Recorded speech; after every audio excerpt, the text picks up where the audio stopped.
of course. Here is the paraphrased script, maintaining the same dramatic tone and articulate style while slightly altering the word order and sentence structure. ******.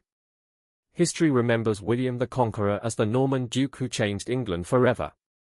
In textbooks, he is celebrated as the victor of the Battle of Hastings in 1066.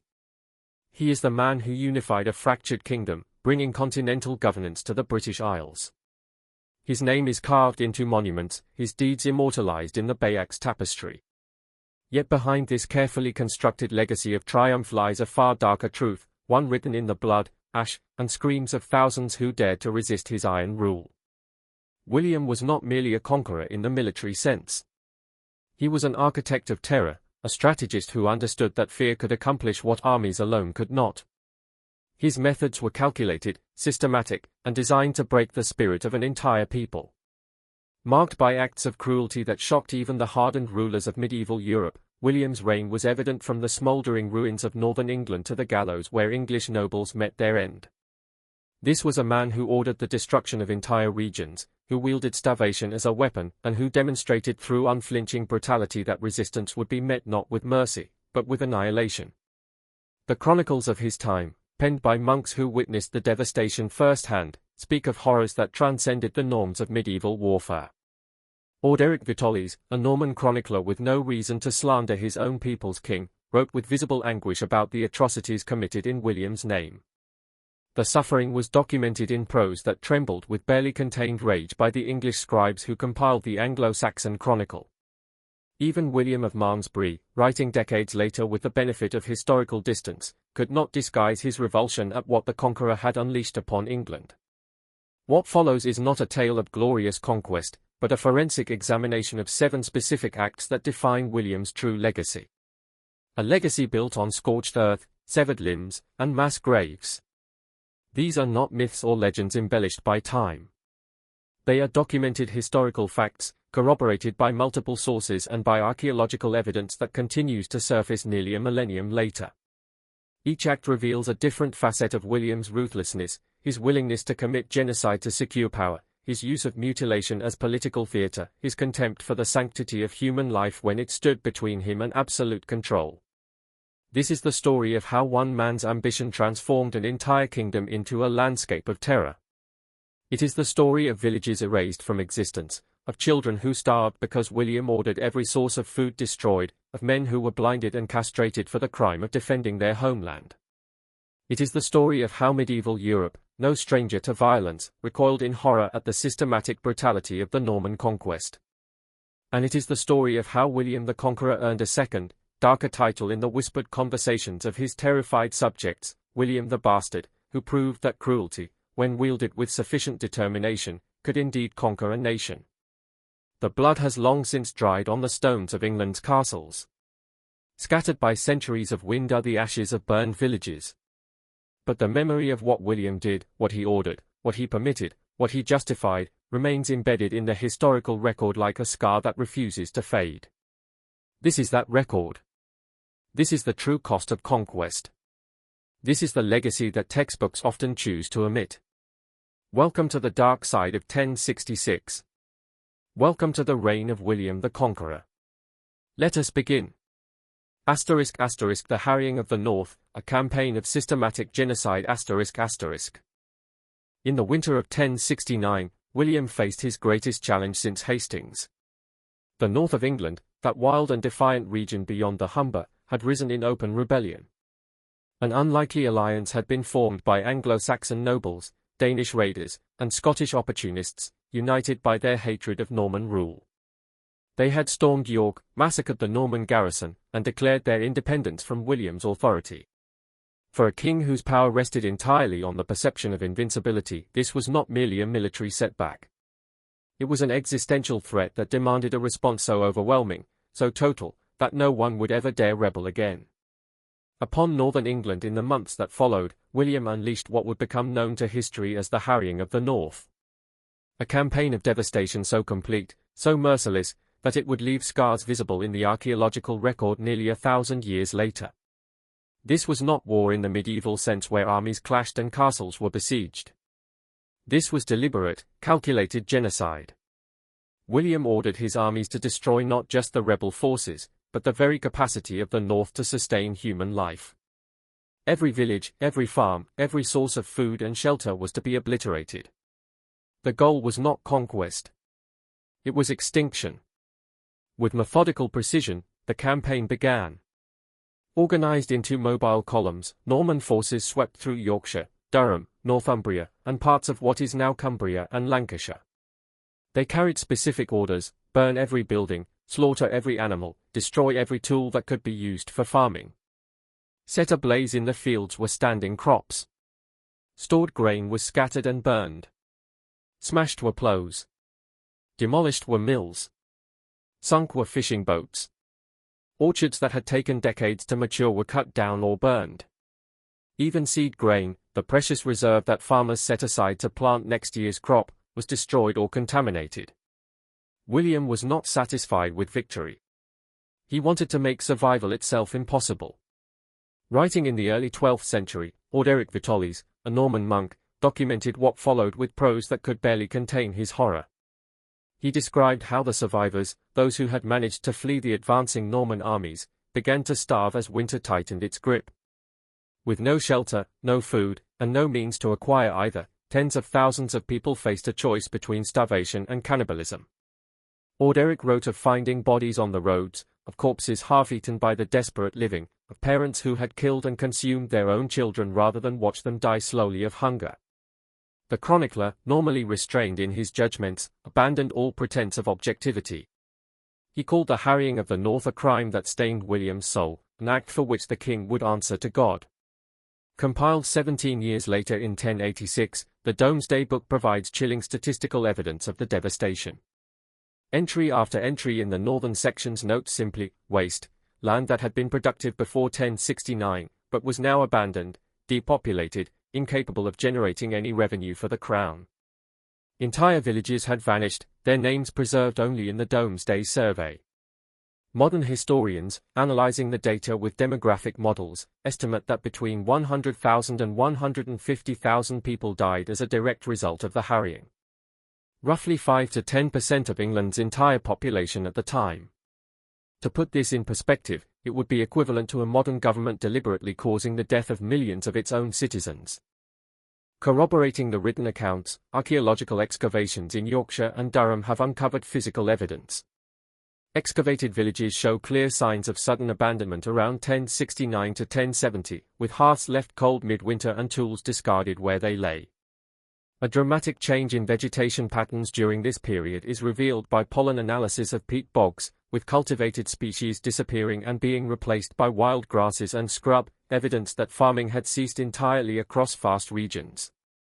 Mass graves discovered near former village sites contain bodies showing signs of malnutrition and disease consistent with famine. The land itself bears witness to what was done. With shock, contemporary observers across Europe reacted when news of the harrying reached them.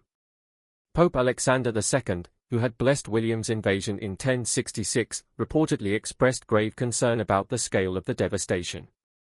The King of France, Philip I, used the atrocity to vilify William in diplomatic correspondence, calling him a tyrant who ruled through terror rather than law. Even William's own Norman nobility seemed troubled. Several sources suggest that some Norman lords quietly protested the severity of the campaign, though none dared do so openly. The harrying had exceeded the bounds of acceptable medieval violence, crossing the invisible line that separated warfare from wanton slaughter. William himself never expressed regret. According to later accounts, when confronted with the moral implications of what he had ordered, he is said to have replied that harsh measures were necessary to establish peace, a chilling example of how rulers throughout history have justified atrocities in the name of stability. But the true measure of the harrying's impact lies not in William's rationalizations, but in the decades it took for northern England to recover. Some regions remained depopulated for generations. The North's economy, which had been vibrant and productive before 1069, did not fully recover until well into the 12th century. William had wanted to break the North's will to resist. He succeeded, but the price was paid in mass graves, in villages that would never be rebuilt, in a trauma that echoed through generations. The harrying of the North was not merely one of William's crimes. It was, by any reasonable definition, Genocide. **** Mutilation as statecraft, the politics of severed limbs ***. In medieval Europe, the human body was more than flesh and bone. It was a canvas upon which power could be written. Kings and nobles understood that punishment, when properly displayed, could serve as both retribution and deterrent. But even by the brutal standards of the 11th century, William the Conqueror's systematic use of mutilation as a tool of governance shocked his contemporaries. He did not merely execute rebels. He maimed them, blinded them, castrated them, and then released them to live as walking advertisements for the consequences of defiance. These were not spontaneous acts of violence committed in the heat of battle. They were deliberate, calculated performances of power, stage-managed to instill terror throughout his realm. The practice of judicial mutilation was not new to the 11th century, but William weaponized it with unprecedented zeal. Under Anglo-Saxon law, mutilation had been reserved for specific crimes. Thieves might lose a hand, perjurers a tongue. But William expanded both the scope and scale of such punishments, applying them liberally to anyone who challenged Norman authority. More importantly, he understood the theatrical dimension of public mutilation. Victims were not simply maimed and discarded. They were maimed in public squares in front of assembled crowds, with the explicit intention of creating spectacles of suffering that would be discussed and feared throughout the kingdom. One of the most extensively documented cases involves the rebels of Exeter in 1068.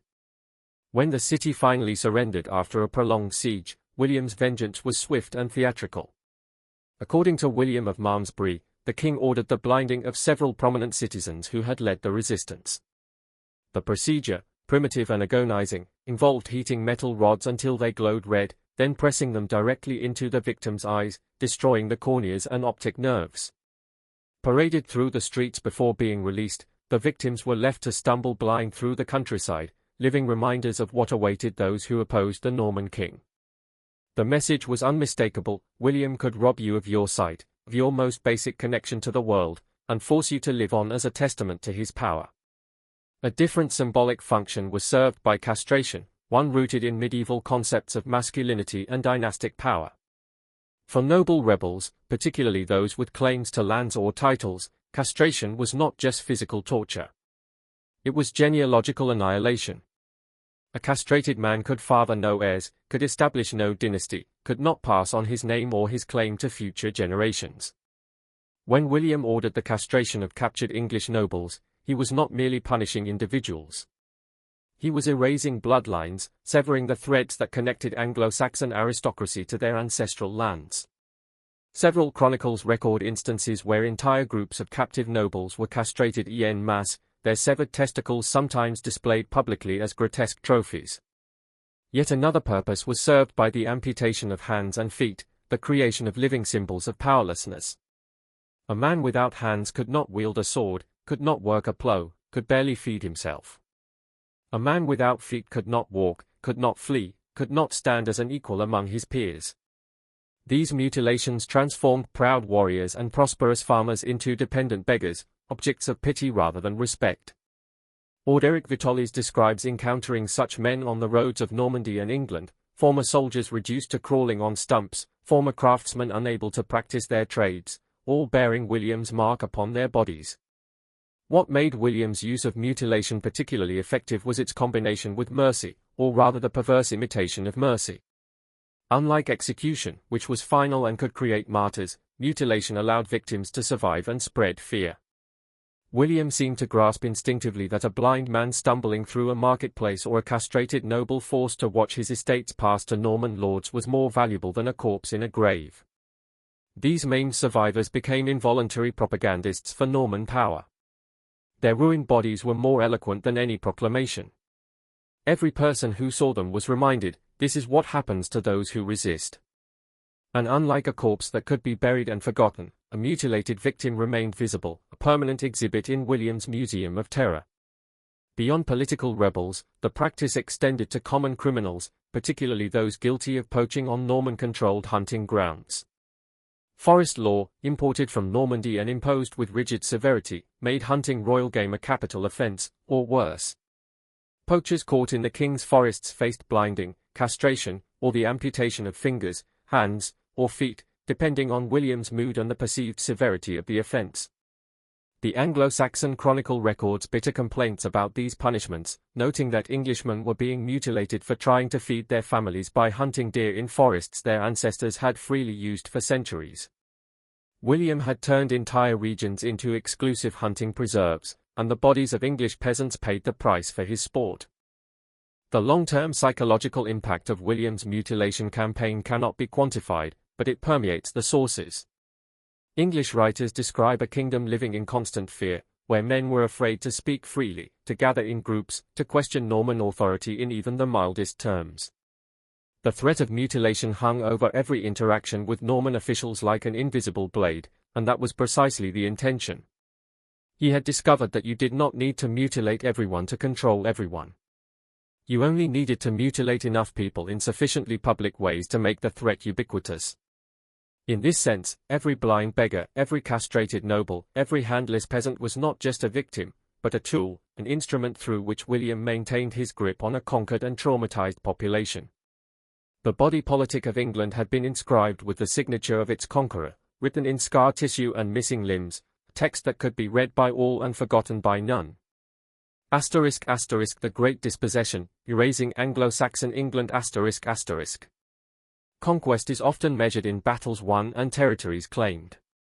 But William the Conqueror understood that true domination required something more fundamental, the complete restructuring of who owned England itself. In the 2 decades following Hastings, William orchestrated one of history's most thorough transfers of wealth and land, systematically stripping the Anglo-Saxon aristocracy of their ancestral estates and redistributing them to his Norman followers. This was not merely confiscation. It was cultural genocide accomplished through legal mechanisms, the erasure of an entire ruling class written into charters and sealed with wax, made permanent through the meticulous record-keeping that would culminate in the Domesday Book. Before 1066, England had been governed by a complex network of Anglo-Saxon and Anglo-Danish nobles whose families had held their lands for generations, sometimes for centuries. These were the Thegns, the earls, the minor nobility whose estates formed the economic and political foundation of pre-conquest England. Their power rested on ancient traditions of land tenure, on customary rights that predated written law, on networks of kinship and obligation that stretched back to the days of Alfred the Great. By 1086, when the Domesday Survey was complete, this entire class had been almost completely eliminated. Only 2 significant Anglo-Saxon landholders remained in possession of substantial estates. Less than 5% of the land was still in English hands. The rest had been given to Normans. The mechanism of dispossession was brutally simple, but legally sophisticated. William declared himself the rightful heir to Edward the Confessor, claiming that all land in England belonged to the crown by right of conquest and succession. He then graciously granted these lands to his followers as fiefs, holding them in exchange for military service and loyalty. This Norman feudal system replaced the more fluid Anglo-Saxon arrangement at a stroke, and any English noble who wished to retain his land had to petition the king for a regrant, essentially begging to receive back as a gift what had been his family's property by ancient right. Many were refused. Those who were granted back some portion of their lands discovered they now held them on completely different terms, subject to Norman law and Norman customs they barely understood. But most Anglo-Saxon nobles never got the chance to petition. William employed a variety of pretexts to justify wholesale confiscation. Any nobleman who had fought at Hastings or in any subsequent rebellion automatically forfeited all his lands. Those who had supported Harold Godwin's son, even passively, were deemed traitors. Those who failed to immediately swear fealty to William lost everything. Those who swore fealty but were later accused of plotting against the king, accusations that were easy to manufacture and impossible to disprove, were stripped of their estates. Even those who managed to retain some land in the early years often lost it later as Norman pressure and legal chicanery gradually whittled away their holdings until they were left with nothing. The human impact of this dispossession was catastrophic. Entire families who had been wealthy and powerful found themselves landless, penniless, reduced to refugee status in their own country. Some fled to Scotland, to Scandinavia, to the continent, carrying with them bitter tales of Norman treachery. Others stayed and tried to make their peace with the new order, accepting minor positions in the households of Norman lords who now ruled their ancestral lands. Still others turned to brigandage, becoming the outlaws and resistance fighters who populate English folklore, men like Hereward the Wake, whose desperate guerrilla campaign in the Fens became legendary precisely because it was so exceptional, so hopeless, so doomed. The beneficiaries of this massive redistribution were William's Norman followers, a relatively small group of opportunistic warriors and administrators who found themselves suddenly among the wealthiest men in Europe. The Domesday Book allows us to track this transformation with shocking precision. William Fitzosborne, the king's closest friend, received vast estates across multiple counties. Robert of Mortain, William's half-brother, became one of the largest landholders in England. Odo of Bayeux, another half-brother and a bishop, accumulated enough wealth to rival the king himself. Lesser Norman knights who had gambled everything on the invasion found themselves lords of English manors, ruling over English peasants who could barely pronounce their foreign names. Far beyond the aristocracy extended the psychological impact of this dispossession. English peasants watched as the local lords they had known all their lives were replaced by French-speaking foreigners who knew nothing of English customs and cared nothing for English welfare. Norman lords imposed their own agricultural practices, their own legal systems, their own expectations of rent and service. The familiar rhythms of rural life were disrupted. Traditional agreements between lord and tenant, often based on verbal understandings passed down through generations, were swept aside in favor of written contracts in Latin that few Englishmen could read. Villages that had operated with a degree of autonomy found themselves under rigid Norman control, their movements restricted, their obligations increased, their ancient rights dismissed as irrelevant under the new regime. So total, so systematic was the dispossession that it fundamentally altered the trajectory of English history. The Anglo-Saxon aristocracy, which had survived Viking invasions, dynastic upheavals, and civil wars, was erased in a single generation. With it went not just land and wealth, but cultural continuity. The English language, once the language of law and literature, became the tongue of peasants and servants. English artistic traditions, architectural styles, and literary forms were marginalized or abandoned. England became, for a time, a colony of Normandy, governed by foreigners for the benefit of foreigners, its native population reduced to second-class status in the land of their birth. And all of this was accomplished not through random pillage, but through careful planning, through legal documents and administrative records, through the methodical application of a conqueror's will. William did not simply take England. He rewrote it, property by property, charter by charter, until the England that had existed before 1066 was nothing but a memory preserved in the bitter complaints of a dispossessed people. **** Rivers of blood, the civilian massacres ***. Medieval warfare had rules, unwritten perhaps, but generally understood. Armies fought armies. Soldiers killed soldiers. Civilians, while often caught in the crossfire, were not typically targeted for systematic slaughter. Not because medieval warriors were particularly humanitarian, but because civilians were valuable. They paid taxes, worked the land, produced the goods that made a territory worth conquering in the first place. A wise conqueror preserved the civilian population because they represented future revenue. William the Conqueror was a wise man in many respects, but his invasion of England revealed a brutal pragmatism that overrode such considerations. When faced with resistance, William did not hesitate to order the massacre of civilians on a scale that shocked even his own contemporaries. The massacres began almost immediately after Hastings. As William's army advanced through southeastern England in late 1066, they encountered scattered resistance from English militias and outraged peasants. William's response was disproportionate and decisive. Villages suspected of harboring rebels were burned to the ground with their inhabitants inside. Men of fighting age were rounded up and executed, often by hanging, sometimes by more creative methods designed to maximize terror. Women and children were not spared if they were caught in towns that resisted. Contemporary sources describe indiscriminate killing in the streets, bodies left to rot as warnings to other communities considering resistance. This was not the fog of war. It was deliberate policy. The most extensively documented massacre occurred at the Siege of Exeter in 1068. After the city surrendered following a bitter 18-day siege, William reportedly ordered a selective purge of the population. The city's leaders were punished with the mutilations described earlier, but beyond that, Norman soldiers were given license to exact revenge for the siege. How many died is uncertain.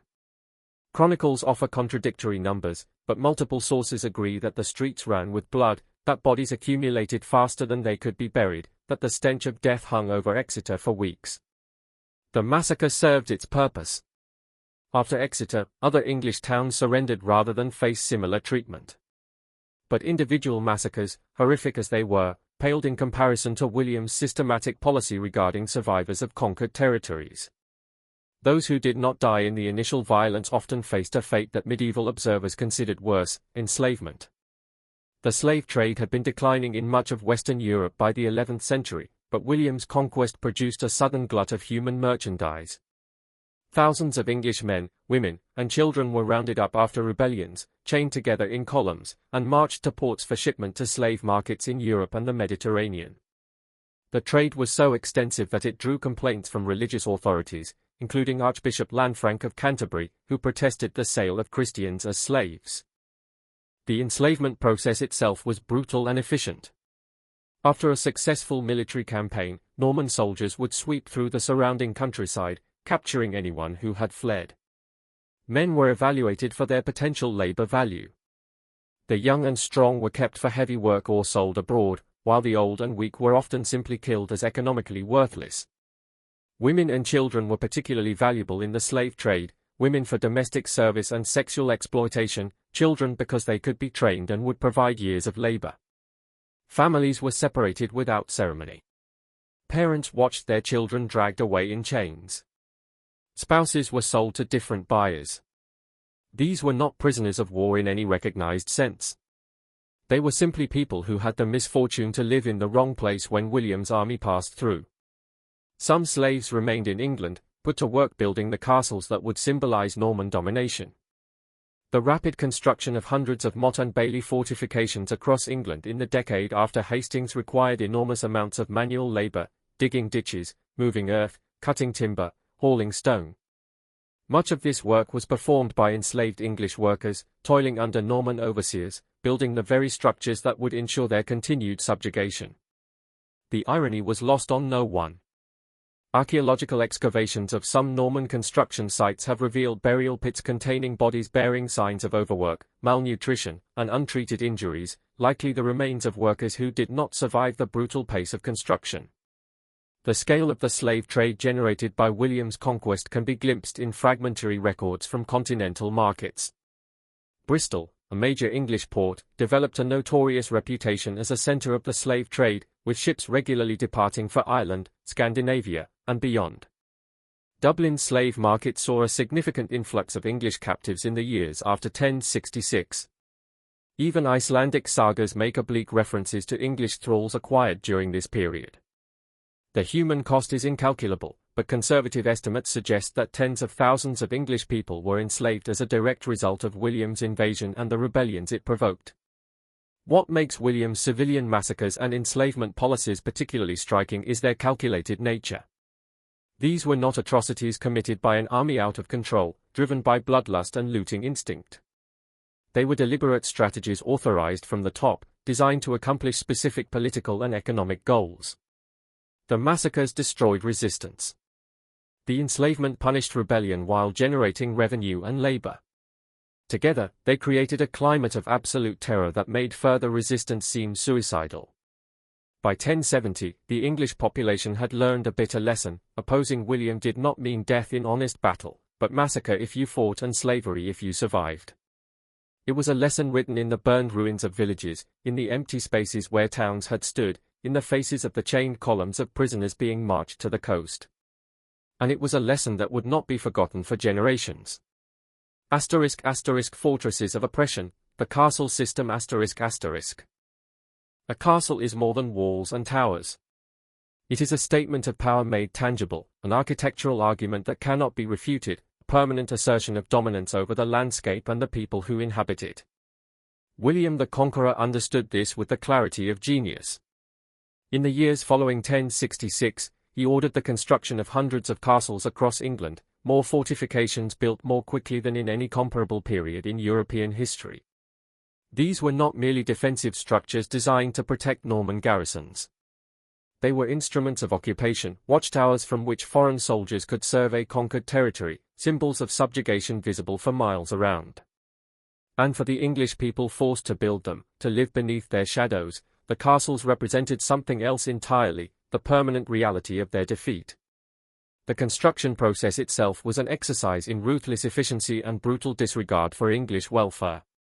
When William decided a castle was needed in a particular location, no consideration was given to existing structures or inhabitants. Urban castles, like those built in London, York, Lincoln, and Norwich, required the demolition of entire neighborhoods. Hundreds of homes, churches, workshops, and businesses were simply cleared away to make room for fortifications. The displaced families received no compensation, no alternative housing. They were cast out into the streets, their property destroyed, their lives upended, all to accommodate the military needs of their conquerors. The Anglo-Saxon Chronicle records bitter complaints about these destructions, noting that ancient communities were erased overnight to serve Norman interests. The labor to build these castles came largely from forced English conscription. The Normans imported the continental practice of *corvée labor, compulsory work owed to feudal lords, and applied it with ruthless enthusiasm. English peasants were ordered to abandon their farms during crucial planting or harvest seasons to dig ditches, move earth, cut timber, and haul stone for castle construction. Those who refused were punished, often with the mutilations described earlier. Those who complied found their livelihoods destroyed. Missing planting season meant no crop, which meant no food for the winter, which meant starvation for their families.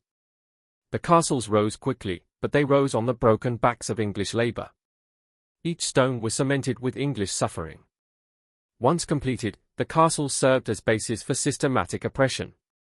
Each fortress was garrisoned with Norman soldiers who had explicit license to enforce Norman law over the surrounding territory. These garrisons raided English villages with impunity, confiscating food, livestock, and goods as they pleased. English women were routinely assaulted by Norman soldiers who knew they would face no consequences. English men who protested were beaten, imprisoned, or killed. The castle became a symbol of injustice itself, a place where Englishmen were tried under foreign law they did not understand, sentenced by foreign judges who did not speak their language, punished according to Norman customs that bore no resemblance to Anglo-Saxon tradition. The psychological impact of living under castle surveillance cannot be overstated. In pre-conquest England, political power had been relatively diffuse. Local affairs were managed by local assemblies.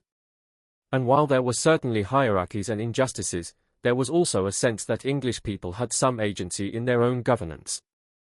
The castles ended that illusion completely.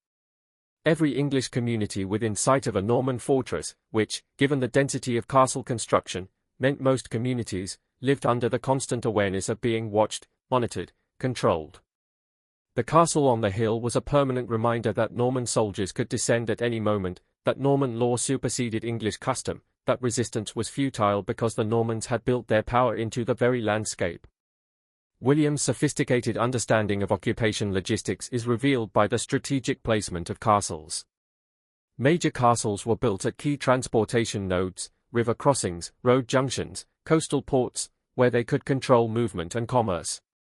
Secondary castles were positioned to create overlapping zones of control, ensuring that no region was beyond quick reach of Norman military force.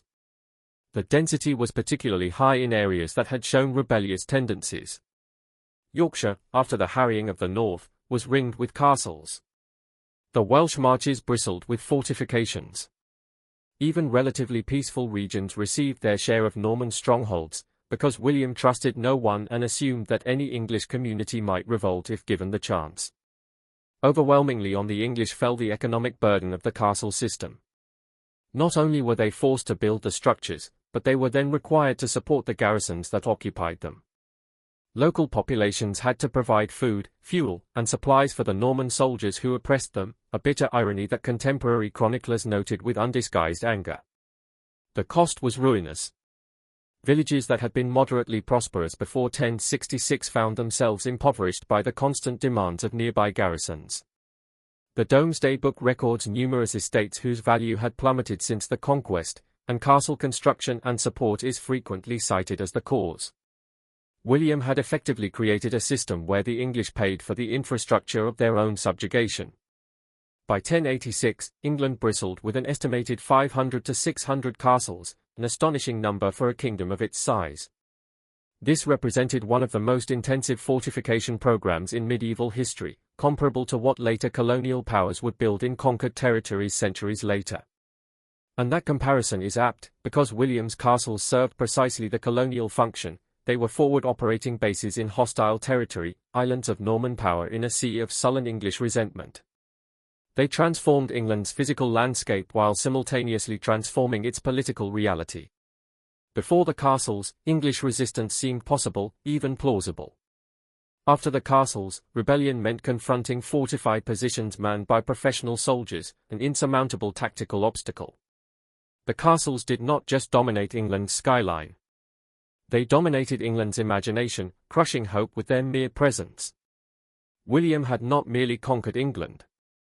He had built his conquest into every valley and hilltop, making Norman dominance as permanent as stone itself. *** Sacred plunder, the violation of God's houses ***. In medieval Christendom, the church was supposed to be inviolate. Monasteries and churches were sanctuaries, protected by divine law and human custom. To attack the church was not merely a crime against man, but a sin against God, an offense that would damn the perpetrator's immortal soul. Kings and warriors might slaughter each other with abandon, but they were expected to show reverence, or at least restraint, when it came to ecclesiastical property. William the Conqueror, who had secured papal blessing for his invasion and who would later be remembered as a pious benefactor of Norman monasteries, showed no such restraint when it came to English religious institutions. He looted them, taxed them, suppressed them, and when necessary, destroyed them, all while maintaining the fiction of Christian virtue. The pillaging began immediately after Hastings during William's march to London. Norman soldiers, operating with at least tacit approval from their commanders, raided monasteries and churches along the route, seizing gold and silver vessels, stripping altars of their ornaments, confiscating illuminated manuscripts for their jeweled covers while discarding the priceless texts themselves. The justification, when one was offered, was that these were spoils of war, the legitimate rewards of victory. But the targets were not military installations. They were houses of worship, repositories of sacred art and learning, communities of monks and nuns who posed no military threat to anyone. The desecration was methodical and thorough, so much so that many English ecclesiastical institutions never recovered their pre-conquest wealth. What made William's treatment of the English church particularly egregious was its combination of material greed and political calculation. He understood that the church was not merely a religious institution, but a repository of wealth, learning, and cultural authority. By stripping English monasteries and bishoprics of their treasures, he simultaneously enriched his treasury and diminished the institutional capacity of potential centers of resistance. English monasteries had been strongholds of learning, producing the manuscripts and maintaining the schools that preserved Anglo-Saxon culture. By confiscating their wealth, William crippled their ability to continue this cultural work. The effect was to undermine not just the economic power of the English Church, but its role as the guardian of English identity. Particularly controversial was the taxation of monasteries. In 1070, William imposed extraordinary levies on English religious houses to fund his ongoing military campaigns and administrative reforms. These taxes were ruinous. Monasteries that had been self-sufficient for centuries found themselves forced to sell land, release servants, and reduce their charitable activities just to meet Norman demands. Some institutions had to pawn their remaining treasures, chalices, reliquaries, liturgical vessels, to foreign creditors. Contemporary monastic chroniclers, normally circumspect in their political commentary, expressed open outrage. Orderic Vitalis described the taxation as sacrilege. Eadmer of Canterbury compared William to the biblical enemies of Israel, plunderers of the temple. These were not casual criticisms. They were accusations of impiety from within William's own Christian framework. William also systematically replaced English bishops and abbots with Norman appointees, a purge that was as much about control as about ecclesiastical reform. In the 2 decades following the conquest, nearly every significant position in the English church hierarchy was transferred to Norman clerics. English bishops were deposed on pretexts ranging from simony to incompetence to insufficient loyalty to the new regime. Their replacements were uniformly Norman men who owed their positions entirely to William and who could be relied upon to support his policies. This was not reform. It was occupation. The English Church, which had been one of the most vital and independent institutions in pre-conquest England, became an arm of Norman government, staffed by foreigners and oriented toward foreign interests. Substantial was the human cost of this ecclesiastical revolution. English monks and nuns found themselves under the authority of Norman superiors who despised English customs, dismissed English saints as provincial obscurities, and viewed the English language itself as barbarous. Ancient liturgical practices specific to English tradition were suppressed in favor of continental norms. Manuscripts in Old English, including works of immense historical and literary value, were neglected or actively destroyed because the Norman clergy could not read them and saw no reason to preserve them. The cult of English saints, figures like Edmund, Edward, and Dunstan, who had been central to English religious life, was marginalized. The English Church, which had possessed its own distinctive character, its own traditions, its own voice, was forcibly assimilated into a Norman ecclesiastical order that viewed Englishness as something to be corrected. The destruction extended to physical structures as well. While William did sponsor the construction of new Norman-style cathedrals and abbey churches, massive Romanesque structures that still dominate the English landscape, these were built alongside, and sometimes literally on top of, demolished Anglo-Saxon churches. The old was systematically replaced by the new, often using stone and materials salvaged from destroyed English buildings. This was architectural colonialism, the imposition of Norman aesthetic and structural principles on a conquered landscape. And it was expensive. The cost was borne not by William's treasury, but by the English communities forced to provide labor and materials for churches that represented the physical manifestation of their cultural dispossession. William maintained throughout his life that he was a faithful son of the Church, and in Norman territories he was indeed a generous benefactor of religious institutions. But his treatment of the English Church reveals the limits of his piety. When ecclesiastical institutions stood in the way of his political and economic interests, he showed no hesitation in violating the sanctity that was supposed to protect them. He plundered when it suited him, taxed when he needed funds, and suppressed when control required it. And he did all of this while maintaining the appearance of Christian devotion, attending Mass regularly, consulting with bishops, making strategic donations to favored monasteries. The contradiction did not escape contemporary observers. They saw a man who honored God with one hand while desecrating God's houses with the other, a ruler who claimed divine sanction for his conquest while treating the Church as merely another institution to be subjugated and exploited. The English Church had been wealthy, independent, and culturally significant in 1066. By William's death in 1087, it had been stripped of its wealth, subordinated to Norman authority, and largely emptied of its English character. The plunder was complete.